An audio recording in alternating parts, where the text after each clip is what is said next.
Is Harold in Palm Springs, Mario? I don't know. He wasn't in shul last night, and he wasn't today either. Okay.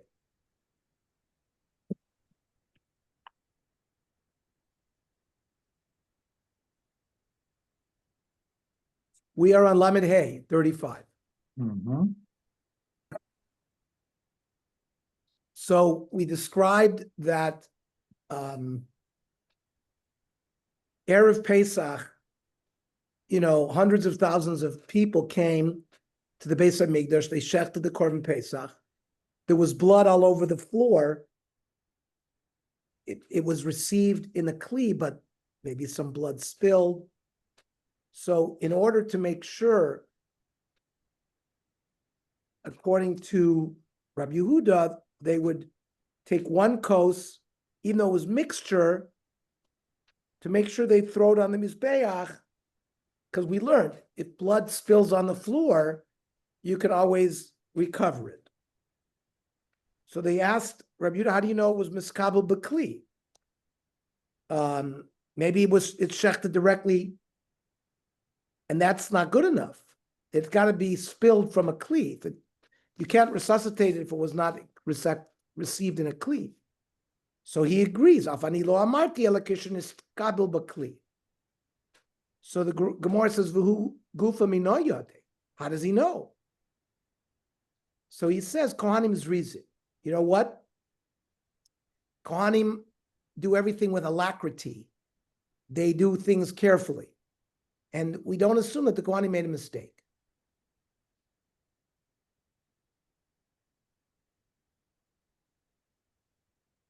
But Vavadyan Hayeh, but they do it quickly.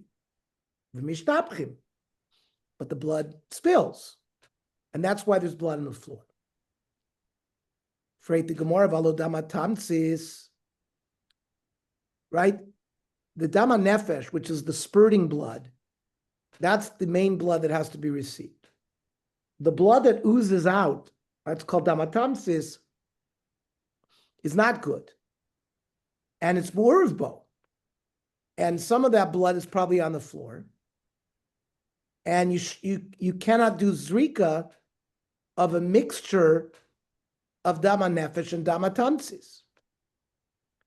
So Rabbi Yehuda, but it'll work for Rabbi Yehuda because Rabbi Yehuda is consistent to Omar, Dama Tamsis Korida. He holds that even the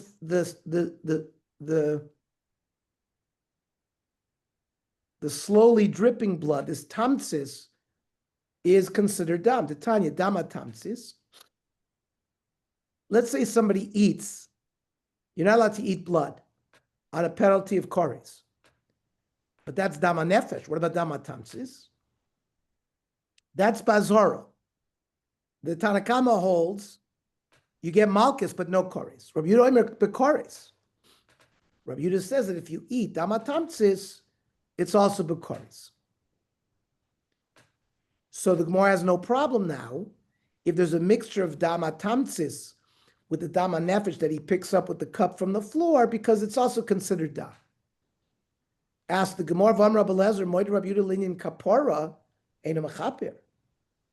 Yeah, but he agrees that Dama Tamsis does not have the power of atonement. Shenemar, Ki Adamu HaNefesh, BaNefesh Yichaper. Dam ShaNefesh Yotze B'Kori Dam. She'en HaNefesh Yotze B'Ein Kori Dam. That's not the dam that you can do zrika. So even Rabbi Yehuda admits that the Dama Tamsis is not royal zrika. El Rabbi Yehuda l'tamei, the Omer ain't dam avatel dam. Each dam does not nullify the other. So there is Dama Nefesh, and the Dama Nefesh is the zrika is done. And it's like, it doesn't mavatal it. It's not like it nullifies the Dama Nefesh. It's there and it doesn't atone, but we don't care because the Dama Nefesh is there and it does the atonement. Armelem Rav Yehuda, Lidiv Rechem. According to you, where you can't use the mixture, Lama Poikin Azora. what was the point? There was drainage holes in the floor of the Azara. And on Erev Pesach, they purposely plugged up those holes because they wanted the blood to fill up. Because obviously they wanted to retain the blood so they could do the zrika of the combined blood. So the Chachamim says, no, that was not the reason.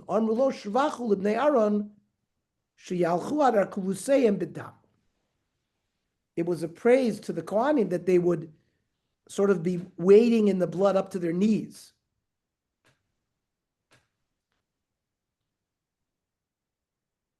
So the Gemara says, how could they do that? V'adam avi chatzitza. You're not allowed to have a separation between their feet and the floor. But if there's dam there, then there's a chatzitza. So the Gemara explains, lachu, v'lo havi chatzitza. Blood is liquid. And in that form, it's not a chatzitza. Ditnan, dam, blood, vadyo, ink, vadvash, honey, v'achol of milk. If yeveshin, if they're dried up, choytetzin. Lachin, but if they're moist, ain't choytetzin. So there's no problem with chatzitza. Their clothing gets full of blood. Usnan, hayu begodav metushtoshin, v'ovad avodaso psula. If a Kohen does his avoda with bloody clothing, the avoda is going to be puzzled. Maybe they lift the garment so it doesn't get dirty. Vatanya. It says midovad, that the clothing had to fit perfectly to the kohen. It couldn't be baggy. It couldn't be right on his body. So the Gemara says, but when the Kohanim were walking and they got dirty with blood, that was b'hailachas evorim lakevesh. That's when they were schlepping the limbs to the ramp. The lav avoidi, it's not an avoida that can be disqualified by the fact that the begodim are dirty. More velo? What? Is schlepping the limbs not an avodah vatanya? I'll show you that it is. It says, Vikriva kohen es hakol, viktira mizbecha, zu oilachos evorim lakevesh. That's part of the avoda. Ella b'hoilachas eitzim l'marocha. It's they're carrying the wood to the grill that everybody agrees to lav avodahi. Freit gemor v'lavoda hechi azli.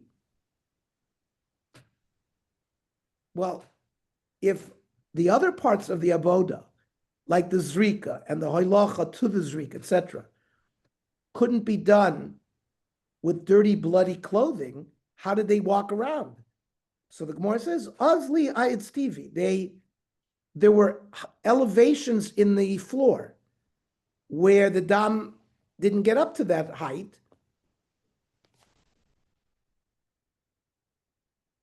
Rashi says differently. Binyan avonim, they were like, almost like, I would say tables or like stone elevations, which are not a choit. They were considered part of the floor. Those of you who have ever been to Venice, Italy, my wife and I were in Venice in the winter season, and the St. Mark's Square flooded. Mm-hmm. All the water come, and then what they do is they put tables. Tables, yeah. You walk on the tables wherever you go. You know, everywhere in Venice they have these tables that you walk on because the water is risen. You can't. There's no sidewalk, so they have these tables. So that's what makes me think of these itztavas. Mishnah. Hashoichet es hazevach lechol dover shein darko lechol. We've learned that if you have in mind to eat of the korban tomorrow, which is chutz lizmano, let's say during the shchita or the zrika, right, creates pigul. If you have a chutz l'mkomo machshava to eat in Tel Aviv, which is not the Azara, so that creates a psul. However, if you have in mind to have in mind eating something that normally is not eaten. Dover shein darko lechol. For example, the emurim. The emurim are the intestines. Those are put on the mizbeach. Those weren't eaten by the human being. Or you had in mind laktir dover shein darko laktir. You had in mind to put something on the mizbeach, either chutz l'zman or chutz l'mkom, something that's normally not put on the mizbeach. For example, the meat of a shlomim. The meat of a shlomim, the person eats. We don't put that on the mizbeach. So if you have those type of improper thoughts, something that the mizbeach doesn't eat, or something that the person doesn't eat, then kosher. It is not an invalidating mashava, because it was not appropriate in the avoda. However, Rabbi Eliezer points so. Rabbi Eliezer says such a korban is invalid. What if you had in mind lechol davar shadarko lechol lahaktir davar shadarko lahaktir? You had in mind to eat that is normally eaten, or to put on the mizbeach that is put on the mizbeach, but pachas mikazayis. You have in mind a half a kazayis. Well, that's not anything kosher. Then again, the korban is okay. You haven't done an invalidating machshava. What if you try to add it up? You have lechol kachatzi zayis of the meat, ulahaktir kachatzi zayis. I'm going to do a half a kazayis of blood on the mizbeach tomorrow, or in Tel Aviv. Again, kosher. She'ein achila v'haktor mitztarfin. Human consumption and the mizbeach consumption, you can't add a half a kazayis to make it a kazayis. Okay. Hashoichet es hazevach lechol kazayis min haor u'min haroitiv. The or was the hide. The roitiv is like a stew. Min hakefa. The kefa is like the spices that when you cook the meat, it gathers. Min ha'alil. Min ha'alal, which is like the neck. Min ha'tzomois, from the bones. Min ha'gidin, the tendons. Min ha'karnaim, from the horns. Min ha'tlafayim, the hoofs. Now, these are all things that normally are not eaten. Chutz l'zman v'chutz l'mkom kosher. These are not things normally that are eaten. They're not a dover hanecha. And therefore, a machshava to eat these things will not invalidate the korban. And therefore, in chayav naleh mishum pigel v'nois v'tomei. Let's say you have an animal and you did the zrika with thinking about eating the meat tomorrow. Well, that's a machshavas pigel. This animal now becomes pigel. And if you eat a kazayas of this animal, you're chayv kores. However, if you eat these things that were mentioned, the or, the roitef, the kefa, the alal, all these things that are normally not eaten, you're not chayiv kores. Similarly, you're not chayiv for pigel, you're not chayiv for noiser. What's noiser? So when you do a korban, you have 24 hours to complete the korban. If you do it Monday, so you have until Tuesday morning. Once Tuesday morning comes, this korban is now noiser. The noiser has to be burnt. Anything left over has to be burnt. Number two, if you eat a kazayas of noiser, you get kores. Mm-hmm. So if you have an animal that's noiser, but you eat any of these things, you don't get kores, because these are not considered edible things. Or if he was tameh, that normally you get kores. If you eat betumas aguf, you don't get, there's no punishment. The korban is kosher completely. Okay. Hashoichet es hamukdoshim. Let's say you have a female animal.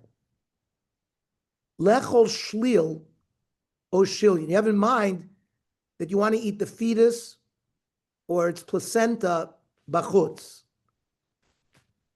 Lo pigel. You don't ruin the korban,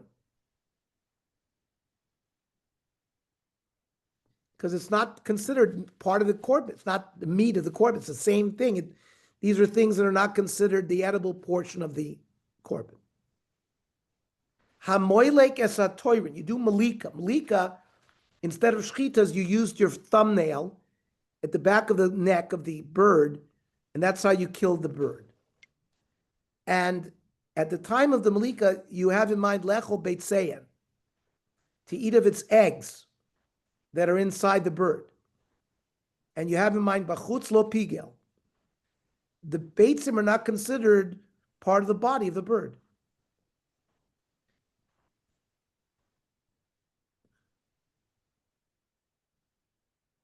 Therefore, milk, chalav hamukdoshim, you have in mind to eat the milk outside, ubeitzei torin, or its eggs, ein chayav aleim mishum pigel nois v'tomei. If this bird had become pigel, let's say you during the zrika of the dam, you had in mind to eat of the meat tomorrow. Well, that creates pigel. However, if you drank the milk or the eggs, you would not get kares either for pigel, or if it was left over to the next day, the noiser, or if you were tomei, betumas aguf. Okay. Rabbi Lazar. Pigel bezevach. Let's say you had a machshavas pigel by a korban. You had in mind to eat it tomorrow. Nispagel ashlil. The fetus inside the animal, becomes pigel. If you ate it, you'd be chayiv kares. But if you had in mind to eat the shlil tomorrow, lo nispagel, then the korban remains kosher. Then he says, pigel ba'alal. If he has in mind to eat the sort of the tendon of the neck of the bird, which is roy lachila, nispagla, hamayra, the crop, right, that is connected to it becomes pigel. It itself is not something that is eaten, because there are people who eat it. But if you had in mind the moira, which is something normally that's not eaten by most people, lo nispagel Allah, the neck does not become pigel. Pigel be'emurim, you have let's say, the par helem dover shel tzibur, which was burnt, was not offered. They burnt it. Not on the Mizbeach. They were burnt outside of the Beis HaMikdash. And you had in mind to eat the emurim, the innards, or to be makter them in not its proper time. Nispaglo aparim, because the emurim were offered on the Mizbeach. So the whole animal becomes pigel. And therefore, if you eat the meat, you'd be chayiv for pigel.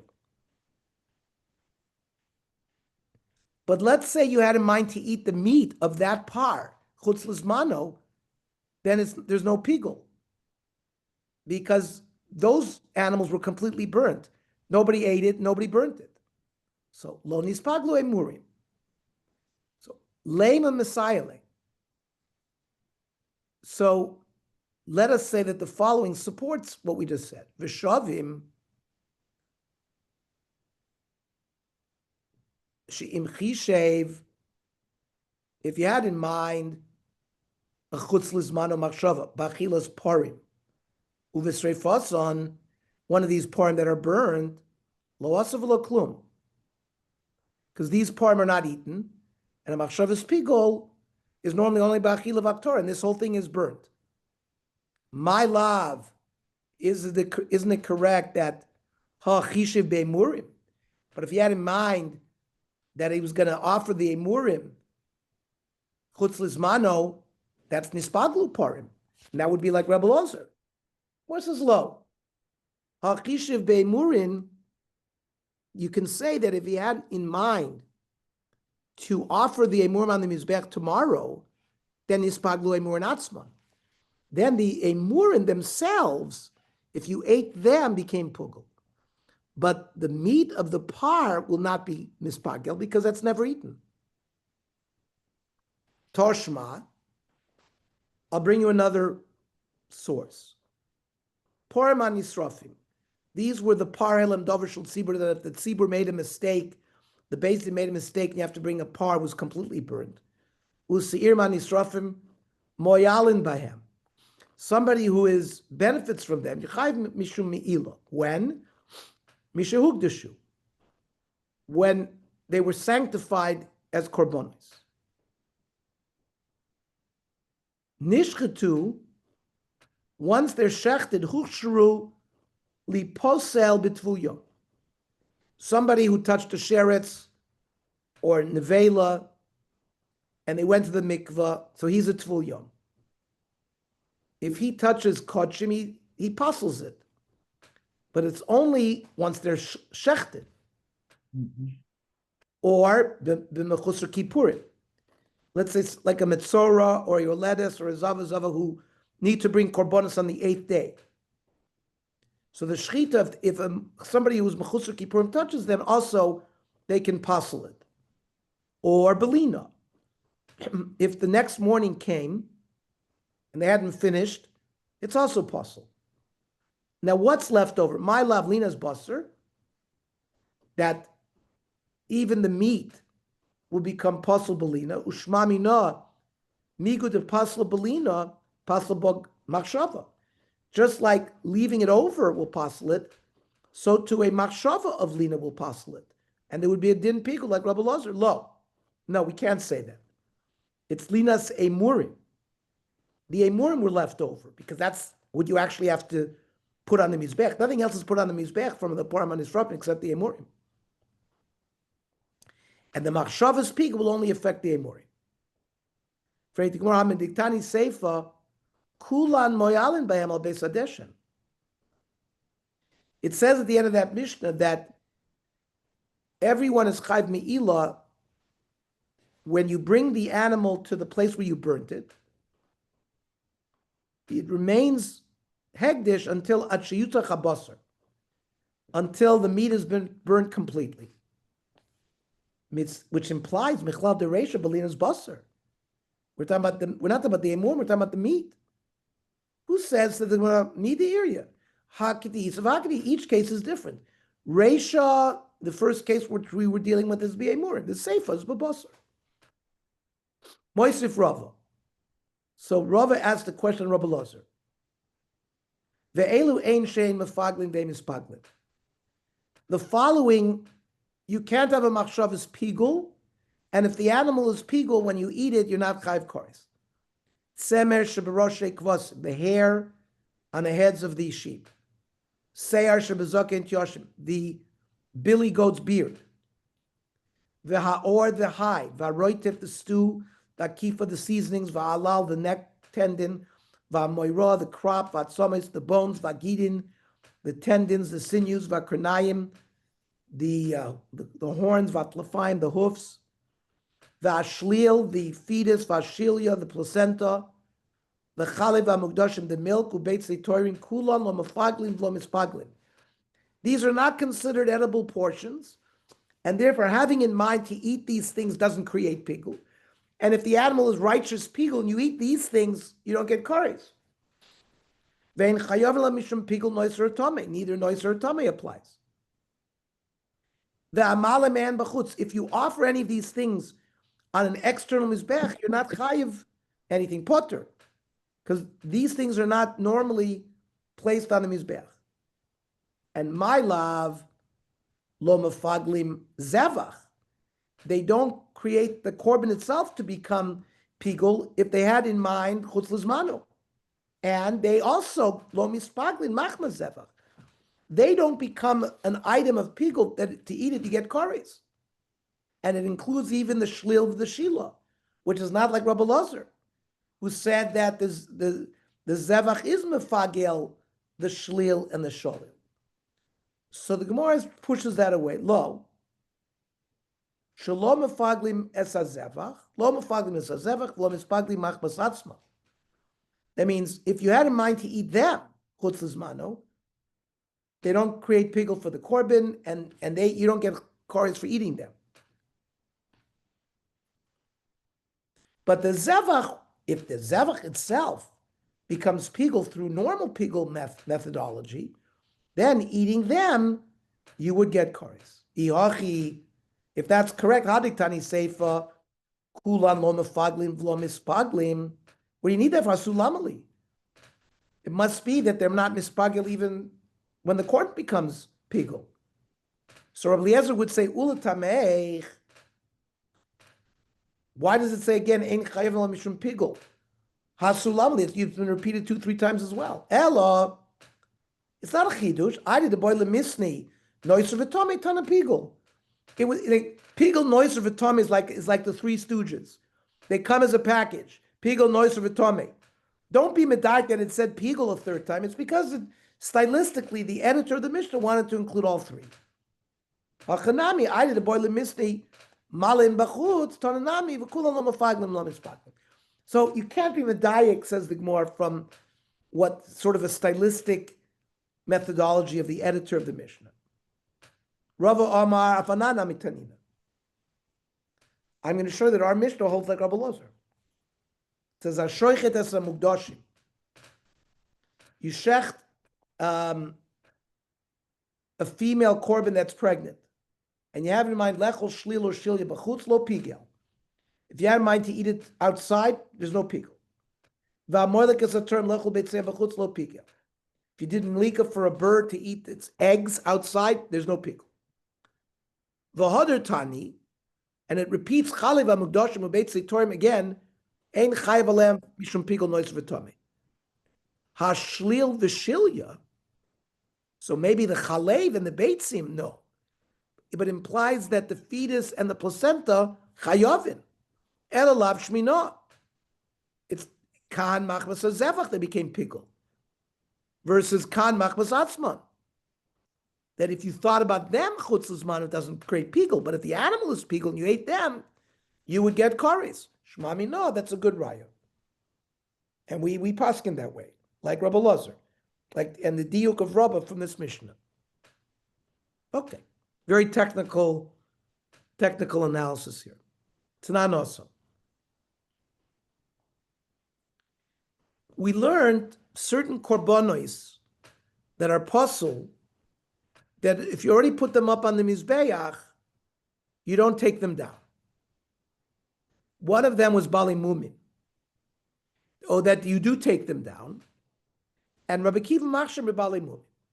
That if it's a Bal Mum and you put it up already, you don't take it down.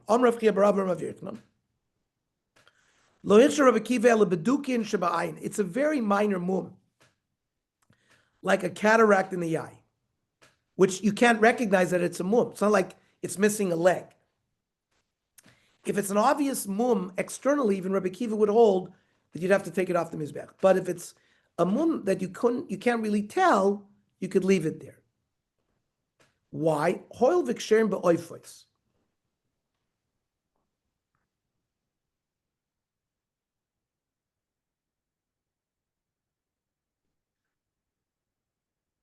Because there's no mum by a bird. There's no tamus, and there's also no gender by birds. There's no psul of gender or mumi. However, he qualifies it. Who shakara megdisha es muma? That means when they were magdish, the animal didn't have the mum, and then it only got the mum afterwards. But if it already had the mum when you were magdish it, then even he would say you'd have to take it down. Now, an ola always had to be male, not female.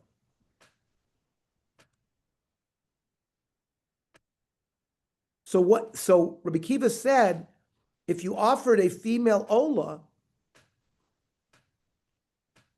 it's as if it had its mum before you were magdish it, you'd have to take it down.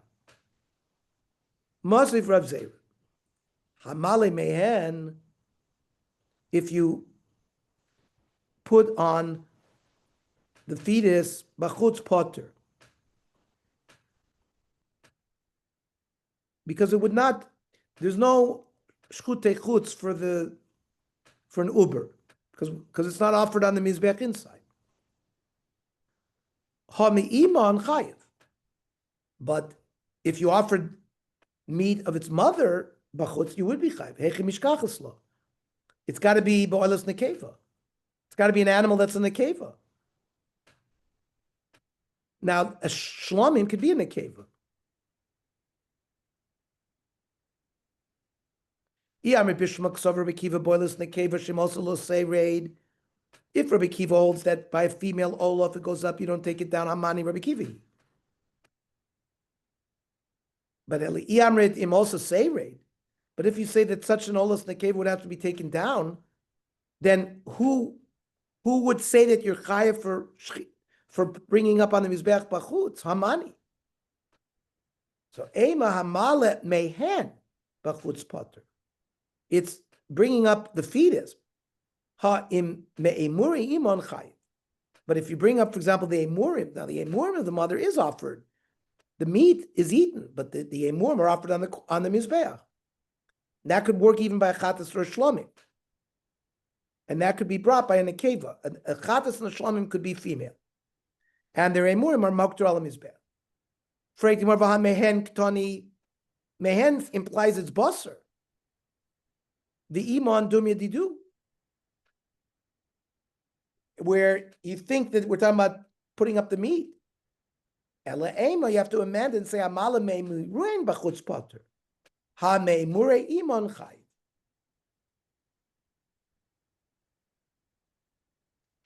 Okay, this Mishnah will start tomorrow.